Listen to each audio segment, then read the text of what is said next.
ఆశ అనే విత్తనం కష్టాలనే మట్టిలో మొలకెత్తినప్పుడు ఎలా ఉంటుందో చెప్పే ఒక స్ఫూర్తిదాయకమైన కథను ఈరోజు మనం చూద్దాం. ఒక కుటుంబం తమ పిల్లల భవిష్యత్తు కోసం పడిన తపన, వాళ్ల ప్రయాణం మనందరికీ ఒక పాఠం లాంటిది. పదండి ఆ కథేందో తెలుసుకుందాం. ఈ ఒక్క వాక్యం చాలు కథ మొత్తం అర్థం చేసుకోడానికి. ఎండిన నేలని చీల్చుకుని ఒక మొక్క పైకి వచ్చినట్టు అంతులేని కష్టాలను ఎదుర్కొని నిలబడిన ఒక కుటుంబమిది. ఇంతకీ వాళ్ల సంకల్పం వెనుకున్న ఆశ ఏంటి? వాళ్లు చేసిన త్యాగమెలాంటిది? చూద్దాం. సరే, మొదటి భాగం మట్టిలో ఒక కల. ప్రతి పెద్ద ప్రయాణం ఒక చిన్న అడుగుతోనే మొదలవుతుంది కదా. అలాగే ప్రతి విజయం వెనుక ఒక కల ఉంటుంది. ఈ కుటుంబం యొక్క కల వాళ్ల పొలం మట్టిలోనే మొదలైంది. కానీ ఆ కల వాళ్ల పిల్లల భవిష్యత్తును ఆకాశమంత ఎత్తుకు తీసుకెళ్లాలని చూసింది. ఈ కథలోని మన కుటుంబం ఇదే. తండ్రి వీరయ్య చాలా కష్టపడి పనిచేసే మనిషి. తల్లి ఇలమ్మ ప్రేమను పంచే ఇల్లాలు. ఇక వాళ్ల భవిష్యత్తుకు ఆశాకిరణాలైన పిల్లలు లక్ష్మీ, రాజు ఇంకా శ్రీను. తమ కలలను నిజం చేసుకోవాలనుకున్న ఒక మామూలు రైతు కుటుంబమన్మాట. వాళ్లది ఆంధ్రప్రదేశ్లోని ఒక చిన్న పల్లెటూరు. వాళ్ల ప్రపంచం మొత్తం ఆ పొలం చుట్టూనే తిరుగుతుంది. పొద్దున్నే సూర్యుడు రాకముందే వీరయ్య పొలానికి వెళ్తాడు. ఆకాశం వాన కురిపిస్తే వాళ్ల కళ్లల్లో ఆనందం. భూమి ఎండిపోతే వాళ్ల గుండెల్లో భారం. ఇదే వాళ్ల జీవితం. వీరయ్యకు ఒక చిన్న కల ఉండేది. ఎప్పటికైనా పొలం దున్నడానికి సొంతంగా ఒక ట్రాక్టర్ కొనుక్కోవాలని. కాని ఆ కుటుంబానికి అంతకంటే పెద్ద, బలమైన కల ఇంకొకటుంది. అది ఇనుముపై పెట్టే పెట్టుబడి కాదు, మనుషులపై పెట్టే పెట్టుబడి. అదేంటంటే తమ పిల్లలకు చదువు అనే ఆస్తినిచ్చి వాళ్లని ఈ కష్టాలకు దూరంగా నిలబెట్టాలి. అదే వాళ్లందరి ఉమ్మడి ఆశయం. ఇక రెండవ భాగం చదువు అనే విత్తనం. తమ ఆశయం అనే పొలంలో వాళ్లు ఒక విత్తనం నాటారు. అది మామూలు ధాన్యం విత్తనం కాదు, జ్ఞానమనే విత్తనం. ఆ చిన్న విత్తనం వాళ్ల భవిష్యత్తును ఎంత పెద్దగా మార్చేసిందో ఇప్పుడు చూద్దాం. ఈ ప్రయాణంలో మొదటి అడుగు లక్ష్మి వేసింది. ఆమె, నాన్నా, నేను డాక్టర్ అవుతాను అన్న ఒక్క మాట తండ్రి వీరయ్యలో రెట్టింపు బలాన్ని ఇచ్చింది.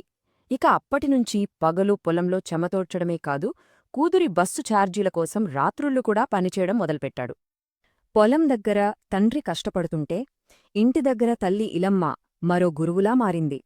ఆమె చెప్పే కథలు పిల్లల్ని నిద్రపుచ్చడానికి మాత్రమే కాదు, వాళ్లలో ధైర్యాన్ని, నమ్మకాన్ని మేల్కొలపడానికి.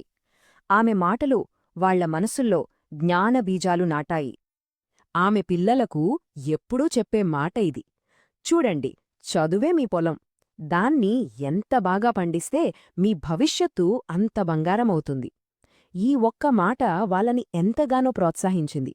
ఎంత మంచి పోలిక కదా. మూడవ భాగం కష్టాల వాన.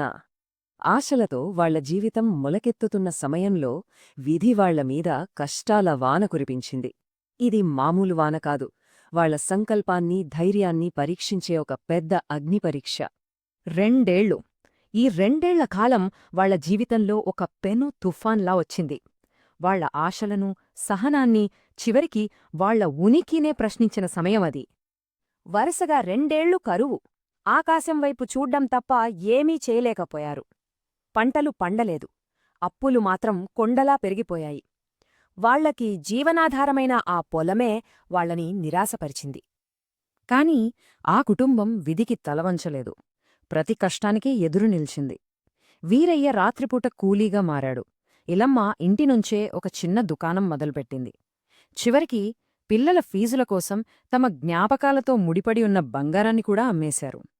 ఇన్ని కష్టాల మధ్య కూడా వాళ్లు తమ పిల్లలతో చెప్పిన ఒకే ఒక్క మాట: మీరు చదువు మీద మాత్రమే దృష్టి పెట్టండి, మిగతావన్నీ మేము చూసుకుంటాం. వాళ్ల సంకల్పం ముందు ఆ కష్టాలు కూడా చిన్నబోయాయి. 4వ భాగం త్యాగాల పంట. కన్నీళ్లతో తడిపిన ఆ నేలపై ఇప్పుడు ఆనందపు పంట పండే సమయం వచ్చింది. వాళ్లు పడిన ప్రతి కష్టం, చేసిన ప్రతి త్యాగం ఇప్పుడు ఫలించబోతోంది. వాళ్ళింట్లో విజయాలు ఒక్కదాని తర్వాత ఒకటి రావటం మొదలయ్యాయి. లక్ష్మి స్కాలర్షిప్తో ఇంటర్ పూర్తి చేస్తే ఆ స్ఫూర్తితో రాజు ఇంజనీరింగ్లో సీటు సాధించాడు. తమ అన్న అక్కలను చూసి చిన్నవాడు శ్రీను కూడా చదువునే తన ప్రపంచంగా మార్చుకున్నాడు. ఒకరి విజయం మరొకరికి స్ఫూర్తినిచ్చింది. ఇక 5వ చివరి భాగం పండిన భవిష్యత్తు. ఆ కుటుంబం కన్న కలలు ఇప్పుడు కళ్ల ముందు నిజమయ్యాయి.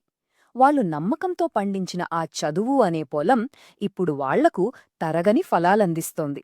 వాళ్ల భవిష్యత్తు బంగారమైంది. ఒకసారి వాళ్ల జీవితంలో వచ్చిన మార్పును చూడండి. ఒకప్పుడు చేతులతో కష్టపడి పొలం దున్నితే ఇప్పుడు వీరయ్య కలగన్నట్టు ట్రాక్టర్తో చేస్తున్నారు. ఒకప్పుడు పిల్లల ఫీజుల కోసం బంగారం అమ్మిన స్థాయి నుంచి ఇప్పుడు పిల్లలు ఉన్నత ఉద్యోగాల్లో స్థిరపడిన స్థాయికెదిగారు. అనిశ్చితతో నిండిన వాళ్ల జీవితం ఇప్పుడు గర్వంతో, ఆత్మవిశ్వాసంతో నిండిపోయింది. వాళ్లు కన్న కల ఇప్పుడు పూర్తిగా నిజమైంది. లక్ష్మి ఇప్పుడు మెడికల్ కాలేజ్లో చదువుతోంది. రాజు ఒక పెద్ద ఐటీ కంపెనీలో ఉద్యోగం చేస్తున్నాడు. ఇక చిన్నవాడు శ్రీను ఇంజనీరింగ్ డిగ్రీ చదువుతున్నాడు. ముగ్గురూ వాళ్ల లక్ష్యాలను చేరుకున్నారు.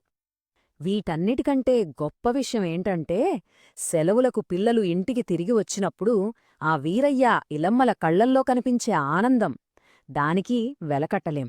తమ కల నిజమైనందుకు వాళ్లు పొందే సంతోషం మాటల్లో చెప్పలేనది. అందుకే ఇప్పుడు వాళ్ళెంతో గర్వంగా చెప్పుకునే మాట ఇదే: మేము పడిన కష్టాలేవి వృధా కాలేదు. వాళ్ల త్యాగానికి ఇంతకంటే మంచి ప్రతిఫలమేముంటుంది? చివరిగా ఈ కథ మనకు చెప్పే ముఖ్యమైన విషయం ఒక్కటే: తల్లిదండ్రుల త్యాగం, పిల్లల పట్టుదల కలిస్తే ఎలాంటి అద్భుతాలు జరుగుతాయో చెప్పడానికి ఈ కుటుంబం ఒక చక్కటి ఉదాహరణ. మరిలాంటి త్యాగాల వెనుకున్న బలమేంటి? దాని విలువను నేటి తరం ఎంతవరకు గుర్తిస్తోంది? ఒక్కసారి ఆలోచించండి.